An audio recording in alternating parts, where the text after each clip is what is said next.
ये आर्य समाज के सत्संग में, आर्य समाज मंदिर में हम लोग सभी समुपस्थित हैं। बहुत से लोग आर्य समाज से परिचित हैं और बहुत से लोग, मेरी बहुत सारी माताएं बहनें, धर्म प्रेमी सज्जन पहली बार किसी के कहने से सत्संग में पहुंचे होंगे। आप लोगों को बताने का प्रयास किया आर्य समाज का मिशन क्या है, ये आर्य समाज क्या है। अधिकांश लोग ये नहीं समझते कि आर्य समाज क्या है। ज्यादातर लोग ये मानते हैं कि आर्य समाज एक ऐसे लोगों का समूह है, ऐसे लोगों का संगठन है जो मूर्ति पूजा का विरोध करते हैं, मूर्ति को नहीं मानते। ये पहला आरोप हम आर्य समाज के लोगों पर समाज के लोग लगाते हैं। लेकिन मेरा मानना ऐसा है कि धरती पर यदि सबसे बड़ा, सबसे अच्छा कोई मूर्ति पूजक होता है तो वो आर्य समाज ही होता है। आप ये कहेंगे कि स्वामी जी, अब तक तो हम लोगों ने यही सुना था कि आर्य समाज मूर्ति पूजा नहीं करता, और आप कहते हैं कि आर्य समाज ही सच्चा मूर्ति पूजक होता है। ये बात तो कुछ जमी नहीं। देखो, दुनिया में दो प्रकार की मूर्तियां हैं। एक मूर्ति भगवान की बनाई गई है और एक मूर्ति इंसान की बनाई गई है। इंसान की बनाई मूर्ति आप लोग जाओ हमारे जयपुर में देखो, वहां मंडी है भगवानों की। भगवान बना रहे हैं कौन? इंसान भगवान को बना रहा है। छेनी हथौड़ा पत्थर पर नक्काशी करके ये इंसान के द्वारा निर्मित मूर्तियां हैं। और एक मूर्ति भगवान की बनाई हुई है, वो सारी की सारी मूर्ति मेरे सामने विद्यमान है। ये मूर्तियां भगवान की बनाई हुई हैं और इंसान की बनाई मूर्ति मंदिर के अंदर रखी हुई है। अच्छा, मैं आपसे पूछना चाहता हूं कि भगवान की बनाई मूर्ति सच्ची होगी या इंसान की बनाई मूर्ति सच्ची होगी या अच्छी होगी? बताओ, किसकी मूर्ति अच्छी होगी? भगवान की, सीधी सी बात। और भगवान की बनाई मूर्ति न केवल अच्छी होगी बल्कि भगवान की बनाई मूर्ति सच्ची भी होगी। भगवान की बनाई मूर्ति के सामने आप जाकर के धोख खाओगे तो वो आशीर्वाद भी देगी, यशस्वी भव, सुखी रहो। भगवान की बनाई मूर्ति को आप भोग लगाओगे तो वो खाएगी भी। भगवान की बनाई मूर्ति को आप वस्त्र दोगे, पहनाओगे, नहलाओगे तो बहुत आनंदित होगी और आपको आशीर्वाद देगी, क्योंकि ये मूर्ति सच्ची है, नकली नहीं है, डुप्लीकेट नहीं है। और इंसान की बनाई मूर्ति आप लोगों की, मैं समझता हूं कि बहुत सारी, अनेक सालों निकल गई मंदिर में जाते जाते, और हम दोनों समय जाकर के धोख देते हैं, प्रणाम करते हैं भगवान जी को। मुझे बताओ, क्या आज तक किसी भगवान जी ने हाथ उठाकर के आपको आशीर्वाद दिया है, सुखी भवा? बोला किसी ने? क्यों? क्योंकि वो मूर्ति नकली है, डुप्लीकेट है, असली नहीं है। आप मंदिर में जाते हो, धूप दीप नैवेद्य थाल में भोग लगा करके जाते हो। क्या आज तक किसी मूर्ति ने आपके चढ़ाए भोग को खाया है? बताओ, खाया है किसी ने? नहीं खाया, वापस लौट के आ जाते हो। क्यों? वो मूर्ति नकली है, असली नहीं है, वो खा नहीं सकती। आर्य समाजी असली मूर्ति की पूजा करता है, नकली की नहीं करता। और मैं आपको बताना चाहता हूं, देखो, आर्य समाज के बड़े बड़े गुरुकुल चल रहे हैं, आर्य समाज के बड़े बड़े कन्या गुरुकुल चल रहे हैं, आर्य समाज द्वारा वृद्धाश्रम चल रहे हैं, वानप्रस्थ आश्रम चल रहे हैं। वहां पर ऐसे ऐसे लोग जिनको घर में कोई आश्रय नहीं दे रहा है, ऐसी हमारी बहुत सारी माताएं, बहुत सारे बुजुर्ग अपने जीवन के अंतिम पड़ाव में उन आश्रमों में जाकर के भगवत साधना में लगे हुए हैं। बताओ, ये सच्ची मूर्ति पूजा है या नहीं? भाई, अंदर से तो आपकी आवाज यही निकलेगी कि सच्ची मूर्ति पूजा तो यही है। अब बाहर से आप बोलो न बोलो, ये आपकी इच्छा है। तो आर्य समाज सच्चा मूर्ति पूजक है। और दूसरी बात मैं आपके बीच में यह कहना चाहता हूं कि ये एक समाज में भ्रम है, मिथ्या प्रचार आर्य समाज के बारे में किया गया। मैं इस बात को बार बार लोगों के सामने रखता हूं, क्योंकि विदेशी विधर्मी ये जानते हैं कि यदि हिंदू आर्य समाज के संपर्क में रहा तो हमारा निवाला नहीं बन पाएगा, हम इसको कन्वर्ट नहीं कर पाएंगे। अगर इसको कन्वर्ट करना है तो आर्य समाज से दूर कर दिया जाए। तो विदेशी विधर्मी लोगों ने और अपने कुछ स्वार्थी लोगों ने मिलकर के उनमें हामी हां बला दी और समाज में दुष्प्रचार आर्य समाज का किया कि आर्य समाज मूर्ति पूजा को नहीं मानता, आर्य समाज राम और कृष्ण को नहीं मानता, आर्य समाज मूर्ति पूजा का खंडन करता है। आर्य समाज ने आज तक मूर्ति पूजा का खंडन नहीं किया है। अरे, हम तो मूर्ति को मानते ही नहीं, हम खंडन क्यों करेंगे उसका? ना तो कोई आर्य समाजी मूर्ति बनाता, ना आर्य समाजी कोई लाकर के मूर्ति को बेचता, ना आर्य समाजी बाजार से मूर्ति को खरीद करके 10 दिन तक घर में उसको पधराता। करते नहीं? गणेश चतुर्थी आती, गणपति बप्पा मोरया, गणपति बप्पा मोरया, आपके यहां भी आता होगा। ना तो आर्य समाजी ने गणेश जी की मूर्ति बनाई, ना खरीदी, ना घर में ला करके 10 दिन तक धूप दीप नैवेद्य चढ़ा करके उनको भोग लगाया, और ना किसी आर्य समाजी ने 10 दिन के बाद में गणेश जी को ले जा करके और नगर पालिका के कचरे के ढेर पर जाकर के पटक दिया। इनमें से एक भी काम आर्य समाजी ने नहीं किया, है ना। आप बोलते हो ना कि आर्य समाजी खंडन करता है, अरे हमने कहां खंडन किया भाई, हमने तो देखा है।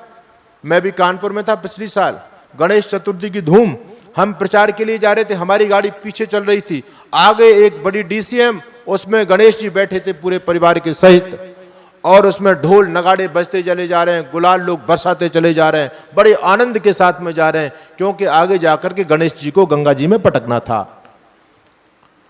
अब वो बड़े प्रसन्न हो रहे, मेरे साथ वो मित्र मेरे बैठे थे भजनोपदेशक, मैंने कहा देखो ये लोग कितने प्रसन्न हो रहे हैं, लेकिन गणेश जी पर क्या बीत रही होगी आज, है।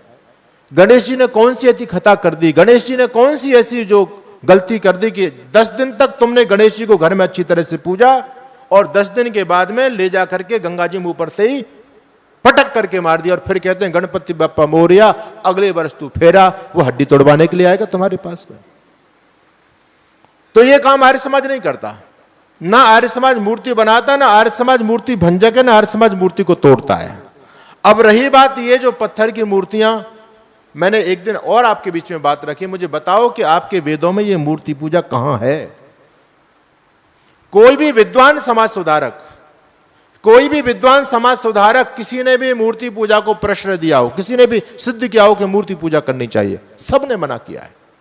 और महानुभाव फिर भी आर्य समाज तो वो संस्था है, उसको लोगों ने समझा ही नहीं है। फिर भी हमारी जो पत्थर की प्रतिमाएं हैं, इन पर जब जब आपत्ति आई है, तब तब इनको विदेशी विधर्मियों ने जब जब इनको खंडित करना चाहा है, जब जब इनके मंदिरों पर ताले लगाने चाहे हैं, जब जब हमारी मूर्ति पूजा पर प्रतिबंध लगाना चाहा है, तब सबसे पहले यदि हिंदू समाज के सपोर्ट में इन मूर्तियों पर लगे ताले को, मंदिर पर लगे ताले को खुलवाने के लिए दुनिया में सबसे पहले यदि किसी ने आंदोलन किया तो आर्य समाज ने किया है। आप लोग जानते हैं आर्य सत्याग्रह पूरी दुनिया में प्रसिद्ध है। निजाम हैदराबाद का संस्मरण आप सबको याद होगा, उसका नाम था उस्मान अली। वो हैदराबाद का निजाम था, वहां का राजा था। उसके राज्य में हिंदू बहुत ज्यादा थे, वो जल्दी से जल्दी हिंदुओं को कन्वर्ट करके मुसलमान बनाना चाहता था। 2 ऐसी स्टेट हमारे देश में रही जो राजनीतिक मुद्दा बन गई, और जिनको जानबूझ करके हमारे ही राजनेता लोगों ने भारत में विलय नहीं होने दिया।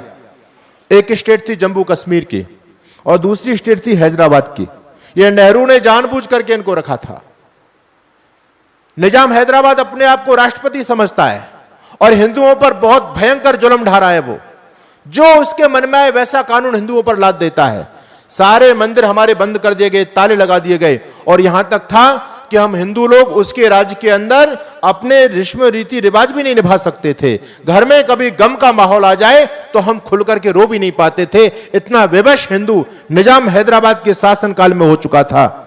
जब हिंदुओं की दुर्गति देखी तो मुझे कहने में गर्व होता है, कोई भी वहां बड़े बड़े हिंदू समाज के धुरंधर नहीं पहुंच पाए। सबसे पहले कोई जत्था पहुंचा था तो आर्य समाज का पहुंचा था। पूरे देश से 12,000 आर्य समाज के दीवाने वहां पर पहुंचे थे।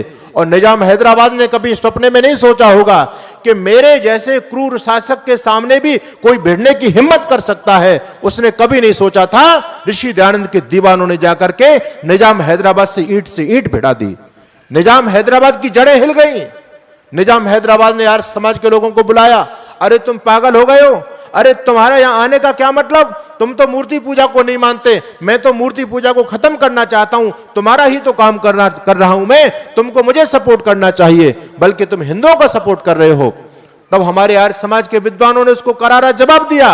और मैं कहना चाहता हूं, राष्ट्रकवि हमारे सारस्वत मोहन मनीषी कहते हैं, आग पराई में बोलो था कौन जला। भाई हम मूर्ति पूजा नहीं करते, लेकिन जब मूर्ति पूजा पर संकट था, हमारी मूर्तियों का अपमान हो रहा था, उनको धूल चाट रही थी, तब उन मंदिरों पर लगे ताले को खुलवाने के लिए आर्य समाज गया। इसलिए मनीषी जी ने लिखा था, आग पराई में बोलो था कौन जला। अरे जब सारे रुक गए बताओ कौन जला। किसने हैदर शाही के पंजे तोड़े, किसने जाकर तूफानों के मुंह मोड़े। अरे कौन धनुर्धर लड़ा तर्क के तीरों से, सिंहासन थर्राया चंद फकीरों से। भारत मां को किस बेटे पर नाज है, कोई और नहीं वो आर्य समाज है। ये आर्य समाज का अतीत है। हमारे युवा आर्य क्रांति दल के नौजवानों ने निजाम हैदराबाद पर बम का प्रहार किया। उसकी कार पर बम फेंका गया, लेकिन वो तो बच गया, भागने में कामयाब रहा। हमारे दोनों आर्य युवा क्रांति दल के नौजवानों को, गंगाराम जी को और श्याम नारायण जी को अरेस्ट किया गया। और आपको पता होना चाहिए 12,000 आर्य समाज के लोगों ने सत्याग्रह किया था वहां पर जाकर के, उसमें सैकड़ों लोगों को शहादत हुई थी। कितना बड़ा काम आर्य समाज ने किया है। उनको जेलों में डाला गया, उनको मारा गया, और वहां उनके साथ जो अन्याय किया गया, उनको खाना नहीं दिया गया, और खाने के अंदर भी पता नहीं ऐसी गंदी गंदी चीजें खिलाई गई। बहुत से हमारे वहां से सत्याग्रही घर में आकर के, और ऐसे असाध्य रोगों के कारण उनकी घर में आकर के मौत हुई। सैकड़ों लोगों का बलिदान हुआ। यह काम आर्य समाज ने किया, और वहां पर 40,000 सक्रिय नौजवानों को आर्य समाज ने खड़ा किया जाकर के। हिंदुओं के सोए गौरव को बचाने का काम आर्य समाज ने हैदराबाद के अंदर जाकर के किया। और मैं आपको बताना चाहता हूं, लगभग 1.5 लाख हमारे दलित भाइयों को निजाम हैदराबाद ने मुसलमान बना दिया था। 1.5 लाख दलित परिवारों को निजाम हैदराबाद की टोली आगे जाकर के धर्मांतरण करती चली जा रही है। पीछे हमारे आर्य समाज के विद्वानों की टोली आ रही है। पंडित नरेंद्र देव जी के नेतृत्व में, पंडित नरेंद्र देव जी के नेतृत्व में आर्य समाज के विद्वान जाते हैं, वो उनकी शुद्धि करते घर वापसी करा देते हैं। निजाम हैदराबाद बौखला गया, अरे ये क्या ड्रामा चल रहा है मेरे राज्य के अंदर, मैं इनको मुसलमान बनाना चाहता हूं, और ये चंद मुट्ठी भर आर्य समाजी आकर के मेरे सारे अरमानों पर पानी फेर रहे हैं। निजाम हैदराबाद ने आर्य समाज के विद्वानों पर प्रहार करवाने की सोची, उनको मरवाने का षड्यंत्र किया। बहुत सारे लोग मरे भी वहां जाकर के, लेकिन उन्होंने अपने जीवन की रक्षा करके हमारे जितने भी दलित भाई मुसलमान बने थे, सबकी घर वापसी कराई। कितना बड़ा काम आर्य समाज ने किया, लेकिन लोग इस बात को नहीं जानते। लोग तो ये कहते हैं जी, तो मूर्ति पूजा का खंडन करते हैं।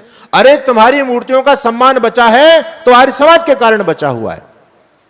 जब दोनों नौजवानों को बंद किया गया और उन पर केस चला, उनको फांसी की सजा हुई। और आप लोग जानते हैं, जब किसी को फांसी लगती है तो उनकी फाइल अंतिम दस्ताक्षर के लिए, हस्ताक्षर के लिए राष्ट्रपति महोदय के पास में जाती है। राष्ट्रपति को अधिकार होता है उनकी फांसी को किसी और सजा में बदल सकता है। निजाम हैदराबाद के पास इन दोनों क्रांतिकारियों की जब फाइल पहुंची, ठीक उससे एक दिन पहले ही देश के यशस्वी गृह मंत्री सरदार वल्लभ भाई पटेल ने अपनी इंडियन आर्मी को चारों तरफ से हैदराबाद में उतार दिया, और निजाम हैदराबाद को चारों तरफ से घेर लिया गया। बंदूकों के संगीनों के नीचे निजाम हैदराबाद को जबरदस्ती भारत विलय में अपनी स्टेट का साइन करना पड़ा। भारत में विलय हैदराबाद का हो चुका था। सेनाएं वापस लौट चुकी थीं। हमारे तब दोनों नौजवान जेल से छोड़े गए। दिल्ली में आकर के देश के यशस्वी गृह मंत्री सरदार वल्लभ भाई पटेल से जब वो मिले, तो सरदार पटेल ने उनकी पीठ थपथपाते हुए कहा था, अरे भैया गंगाराम, यदि मैंने बंदूकें नहीं चलवाई होती और तुमने वहां जाकर के बम नहीं फेंके होते, तो हम हैदराबाद को कभी भी भारत में विलय कराने में सक्षम नहीं हो पाते। कितना बड़ा काम आर्य समाज ने किया। यह तो देश की संसद भवन के अंदर स्टेटमेंट है, गृह मंत्री का लिखित में है। गृह मंत्री कहते हैं कि अगर आर्य समाज ने वहां जाकर के भूमिका नहीं बनाई होती हैदराबाद के अंदर, तो हम कभी भी 2.5 दिन के अंदर निजाम हैदराबाद को झुकाने में कभी भी सक्षम नहीं होते।